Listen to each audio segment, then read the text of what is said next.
Hello yes, അങ്ങനെ വൈകുന്നേരം ഏകദേശം ഒരു 7 മണി കഴിഞ്ഞിട്ടുണ്ട്. 8 മണിയോടുകൂടി എടുക്കുന്നു. റൈറ്റ്. അപ്പോൾ ഈ സമയത്ത് എങ്ങോട്ടാണ് യാത്ര എന്ന് ചോദിച്ചു കഴിഞ്ഞാൽ നേരെ കണ്ണൂർ തലശ്ശേരി അവിടെ ചെന്നിട്ടാണ് ഇനി നേരെ കൊട്ടിയൂരിലേക്ക് പോകുന്നത്. അതെ, കൊട്ടിയൂർ വൈശാഖ മഹോത്സവത്തിൻ്റെ അവസാന ദിവസങ്ങളിലേക്ക് അടക്കാണ്. അപ്പോൾ അവിടെ ഒരുപാട് പ്രത്യേകതയുണ്ട് ഈ അവസാനത്തെ ദിവസം. എന്തൊക്കെയാണ് ആ അവസാനത്തെ ദിവസത്തെ പ്രത്യേകതകളെന്ന് അറിയാനായിട്ട് കൂടെ കൂടിക്കോളൂ. അതിനുശേഷമായിട്ട് നമുക്ക് ഈ വീഡിയോയിൽ തന്നെ കുറേ കാര്യങ്ങൾ പറയാനുണ്ട്. പുറത്ത് നല്ല മഴയുണ്ട്. ഇനിയിപ്പോൾ തൃശ്ശൂർ റെയിൽവേ സ്റ്റേഷൻ എന്നിട്ട് അവിടുന്ന് ട്രെയിനിനാണ് യാത്ര. ഇപ്പോൾ നമ്മളെത്തിയിരിക്കുന്നത് പുള്ള് താമരപ്പാടം കള്ള് ഷാപ്പ്. ഇവിടെ ഇറങ്ങിയിട്ട് കള്ളുടിക്കാനുള്ള ഉദ്ദേശമൊന്നുമില്ല, നമ്മൾ നേരെ സ്ട്രെയിറ്റ് പോയിക്കൊണ്ടിരിക്കുകയാണ്. പിന്നെ നമുക്ക് ഈ ഒരു താമരപ്പാടം കള്ള് ഷാപ്പൊക്കെ പരിചയപ്പെടുത്താം. ഓക്കെ,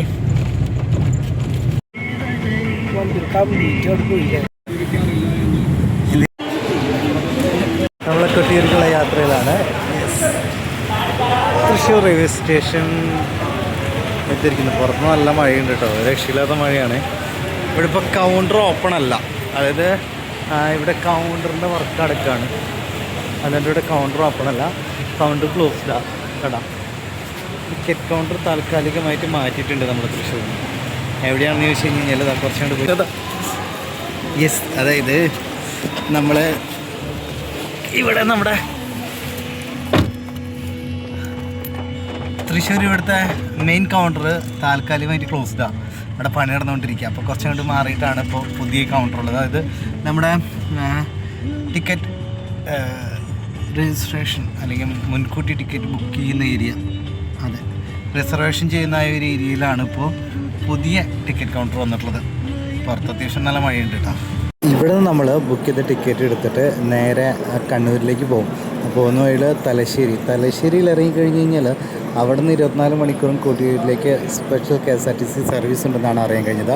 ഇനി ഭക്ഷണം കഴിക്കാമെന്ന് ചപ്പാത്തിയും ചില്ലി കോപ്പി. അതുകൊണ്ട് അങ്ങനെ ഫുഡ് കഴിച്ച് ഇറങ്ങിയിരിക്കുകയാണ്.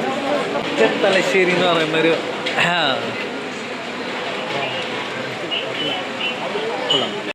IRTCയുടെ ഒരു കോഫി വാങ്ങിയതാട്ടോ. സംഗതി കയ്യിൽ നിന്ന് പോയി തോന്നുന്നുണ്ട്, ഒരുമാതിരി കടുക്ക വെള്ളം. ഇത് നമ്മുടെ സ്വന്തം Thrissur railway station. Thrissur railway സ്റ്റേഷൻ്റെ ഈ ഒരു 2ാം ഗേറ്റിൻ്റെ ഭാഗത്ത് ഈ കാണുന്ന ഏരിയയിൽ ആ ഒരു സ്ഥലം കണ്ടോ, ആ ബിൽഡിംഗ് കത്തിക്കരിഞ്ഞ് നിൽക്കുന്ന കണ്ടോ. അതായത് അവിടെ ഒരു വലിയൊരു തീപിടുത്തം ഉണ്ടായതാണ്. അത് എനിക്ക് തോന്നുന്നു 2026 ജനുവരി 4-ാം തീയതി രാവിലെ 6:30 തീപിടുത്തം ഉണ്ടായത്. ആ ഒരു തീപിടുത്തത്തിൽ ഇവിടെ ഉണ്ടായിരുന്ന നിരവധി വാഹനങ്ങൾ കത്തി നശിച്ചു. അതായത് പ്രത്യേകിച്ച് ടു വീലറുകളാണ് ഉണ്ടായിരുന്നത്. അത് സ്കൂട്ടർ, അതുപോലെ തന്നെ ബൈക്ക് തുടങ്ങിയിട്ടുള്ള വ്യത്യസ്തമായിട്ടുള്ള വാഹനങ്ങൾ ഉണ്ടായിരുന്നു. അതിൽ 500-ലധികം വരുന്ന വാഹനങ്ങളാണ് ശരിക്കും കത്തി നശിച്ചത്. ശരിക്കും ഈ ഒരു ബിൽഡിങ്ങിൽ തീപിടിച്ച സമയത്ത് നിലവിലത് പ്ലാറ്റ്ഫോമിലേക്ക് വരുന്നതിന് മുന്നായിട്ട് ഇവിടുത്തെ പോലീസ് ഉദ്യോഗസ്ഥരൊപ്പം തന്നെ ഫയർഫോഴ്സൊക്കെ എത്തി, റെയിൽവേ ജീവനക്കാരൊക്കെ എത്തി ആ ഒരു തീ അണച്ചു. അതുകൊണ്ട് തന്നെ ഈ പറഞ്ഞ പോലെ തന്നെ ഇവിടുത്തെ യാത്രയ്ക്ക് വലിയ തടസ്സങ്ങളോ കാര്യങ്ങളോ ഉണ്ടായിരുന്നില്ല. വലിയ ആളപകടങ്ങളോ അല്ലെങ്കിൽ ആളപായമൊന്നും റിപ്പോർട്ട് ചെയ്തിരുന്നില്ല. വെളുപ്പിന് ഒരു 6:30 തീപിടുത്തം ഉണ്ടായത്. പക്ഷേ ഇവിടെ പാർക്കിംഗ് ഏരിയയിലുണ്ടായിരുന്ന പാർക്ക് ചെയ്തിരുന്ന വാഹനങ്ങളെല്ലാം തന്നെ കത്തി നശിക്കുകയും ചെയ്തു. തലശ്ശേരിയിലെത്തി. ഓക്കെ, ഏർലി മോർണിംഗ് തലശ്ശേരിയിലെത്തി. നേരെ ഞങ്ങൾ പുറത്തിറങ്ങി നോക്കിയപ്പോൾ ഒത്തിരി ഓട്ടോകളൊക്കെ അങ്ങനെ കിടക്കുന്നുണ്ട്. എന്തായാലും തലശ്ശേരി ബസ് സ്റ്റാൻഡിലേക്ക് ഞങ്ങൾ ഓട്ടോ പിടിച്ച് ഏകദേശം 40 രൂപ വാങ്ങി. Thalassery bus stand, right. കൊട്ടിയൂർക്കുള്ള സ്പെഷ്യൽ സർവീസ് ആ കിടക്കുന്ന KSRTC ആണെന്ന് തോന്നുന്നുണ്ട് കേട്ടോ. കൊട്ടിയൂരമ്പലം. Very happy morning, right. കാര്യം വേറൊന്നുമല്ല, ഫൈനലി കൊട്ടിയൂരിലെത്തി. വന്നിറങ്ങിയതും കേട്ട അനൗൺസ്മെന്റ്, കർണാടകയിൽ നിന്ന് വന്ന ഒരാളെ കാണാനില്ല.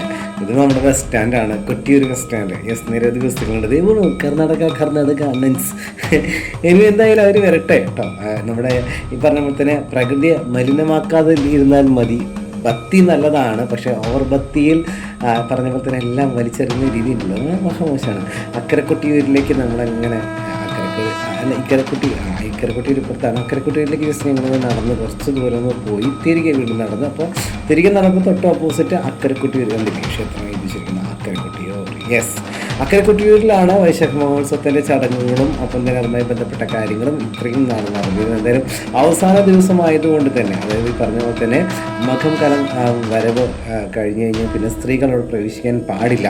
ഇനി ഓടപ്പൂവ് വളരെയധികം പ്രധാനപ്പെട്ട ഒരു കാര്യമാണ്. കൊട്ടിയൂരിൽ പോയിട്ടുള്ള ഏതൊരു ഭക്തനും ഓടപ്പൂ വാങ്ങിക്കാതെ വീട്ടിലേക്ക് മടങ്ങില്ല.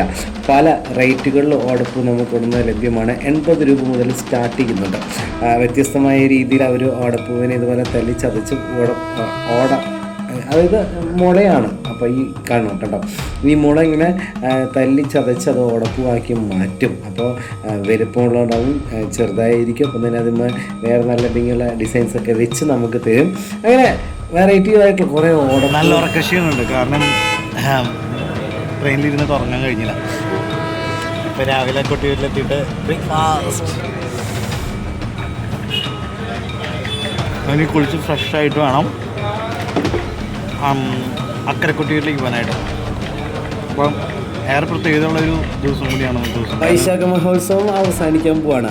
ആളൊഴിഞ്ഞിരിക്കുകയാണ്, അരങ്ങൊഴിഞ്ഞിരിക്കുകയാണ്, തിരക്ക് കുറഞ്ഞു. അത് അക്കരെ കൊട്ടിയൂർ. നമ്മൾ നേരെ പോകുന്നത് ഇക്കരെ കൊട്ടിയൂരിലേക്കാണ്. വൈശാഖ മഹോത്സവത്തിൻ്റെ ഒരു അവസാനത്തേക്കാണ് വരുന്നത്. അതുകൊണ്ട് ചടങ്ങുകൾക്കൊരു നിഗൂഢതയുണ്ടായിരിക്കും. അതെ, ഇത്ര ദിവസം നമ്മൾ കണ്ട ചടങ്ങുകളൊന്നും ആയിരിക്കില്ല ഇനി കാണാൻ പോകുന്നത്. പക്ഷേ ഈ ചടങ്ങുകളൊന്നും നമുക്ക് കാണാൻ സാധിക്കില്ല എന്നുള്ളതാണ് പ്രത്യേകത. ഈ ചടങ്ങിന് മംഗകാലം വരവെന്നാണ് പറയുക. അപ്പോൾ ഈ ഒരു ചടങ്ങ് വളരെ നിഗൂഢമായിട്ടുള്ള ചടങ്ങായിരിക്കും. അപ്പോൾ നമുക്ക് എന്തായാലും ക്ഷേത്രത്തിൽ അവിടെ ഈ സമയത്ത് എങ്ങനെയാണ് എന്നൊന്ന് പോയി കണ്ടറിയാം. ഇത്ര ദിവസം ഭയങ്കര തിരക്കും കാര്യങ്ങളൊക്കെ ആയിരുന്നു കൊട്ടിയൂരിലുണ്ടായിരുന്നത്. പക്ഷേ ഇപ്പോൾ ഏകദേശം കൊട്ടിയൂർ ശാന്തമായിട്ടുണ്ട്. കാണാൻ വളരെ എല്ലാ വർഷവും ഈ പറഞ്ഞ പോലെ തന്നെ ഇവിടെ ഇങ്ങനെ പോകുന്ന വഴികളൊക്കെ തന്നെ ഇതുപോലെ കാണാൻ പറ്റും. ഓടപ്പ് കാണാൻ സാധിക്കും. അതുപോലെ ഒരുപാട് കടക്കാരുണ്ടായിരിക്കും. നമ്മൾ നേരെ ബാവേലിപ്പുഴയിലേക്ക് അടുത്തുകൊണ്ടിരിക്കുകയാണ്. ഇതാണ് പോകുന്നത്. ബാവേലിപ്പുഴ മുറിച്ചടക്കാൻ പോകട്ടോ. വൈശാഖ മഹോത്സവത്തിലേക്ക് ഇതിപ്പോൾ 3ാമത്തെ വർഷമാണ് ശരിക്കും എത്തുന്നത്. വൈശാഖ മഹോത്സവം ഹരിതോത്സവമാണെന്നുള്ളത് പ്രത്യേകം കർണാടകക്കാരോട് പറയണം. പറഞ്ഞേ പറ്റൂ, കാരണം അതങ്ങനെയാണ്. Okay, then entry Bavelippuzha. ഇവിടെ വെള്ളം വളരെയധികം കുറഞ്ഞു. ഇങ്ങനെയായിരുന്നില്ല, കഴിഞ്ഞ വർഷം നല്ല ഒഴുക്കുണ്ടായിരുന്നു. അവിടെ നിന്നൊക്കെ ഇങ്ങനെ വെള്ളം ഇങ്ങനെ നന്നായിട്ട് ഒഴുകി വരുന്നുണ്ടായിരുന്നു. സനലേട്ടാ, കഴിഞ്ഞ വർഷമൊക്കെ അവിടെ നിന്ന് വെള്ളമൊക്കെ ഇങ്ങനെ നല്ല പോലെ ഒഴുകി ഇങ്ങനെ വരുന്നുണ്ടായിരുന്നു. ഇവിടെയൊക്കെ ഒഴുകുന്നുണ്ടോ? ഇവിടെയൊക്കെ ഒഴുകുന്നത് പോലെ ഇങ്ങനെ നല്ല രീതിയിൽ ഒഴുകി വരുന്നുണ്ട്. ചിലപ്പോൾ ഉണ്ടായിട്ടുണ്ടായിരിക്കും, പക്ഷെ ഇതൊക്കെ ഏകദേശം തീർന്നല്ലോ.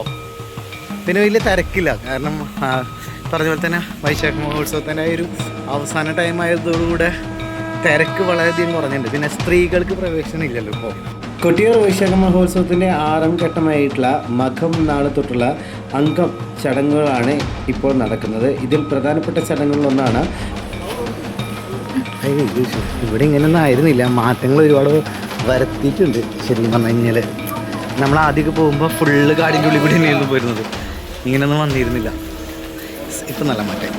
നിശബ്ദത പാലിക്കുക എന്നുള്ളത് തന്നെയാണ് ഇവിടുത്തെ ഏറ്റവും പ്രധാനപ്പെട്ടത്. ഇവർ വന്നിട്ടേ ഈ കർണാടകക്കാർ വന്നിട്ട് ഒച്ചയും വിളിയെടുക്കുന്ന പരിപാടി കുറച്ച് കൂടുതലാണ്. ഇവിടെ പുതിയതാണ് ഈ ഒരു വഴി, ഉള്ളിലേക്ക് പോകുന്ന വഴിയാണ്. ദർശനം നടത്താനുള്ള ക്യൂ എന്ന് പറയാം. ഇവിടെ കുളി കഴിഞ്ഞിട്ടേ നമുക്കതവിടെ കൊടുക്കാം. വൈശാഖ മഹോത്സവം, കൊട്ടിയൂരപ്പൻ്റെ ബാവേലിപ്പുഴ, ശരിക്കും ഇതെല്ലാം ഭയങ്കര നൊസ്റ്റാൾജിയാണ് കേട്ടോ. കാരണം വീണ്ടും വീണ്ടും നമുക്ക് വരാൻ തോന്നുന്നൊരു ഫേവറേറ്റ് പ്ലേസാണെന്ന് പറയാം. എസ്പെഷ്യലി ഭഗവാന്റെ ഒരു ഭയങ്കര പ്രത്യേകതയുള്ള സ്ഥലം. ആളുകളൊക്കെ കുളിക്കുന്നു.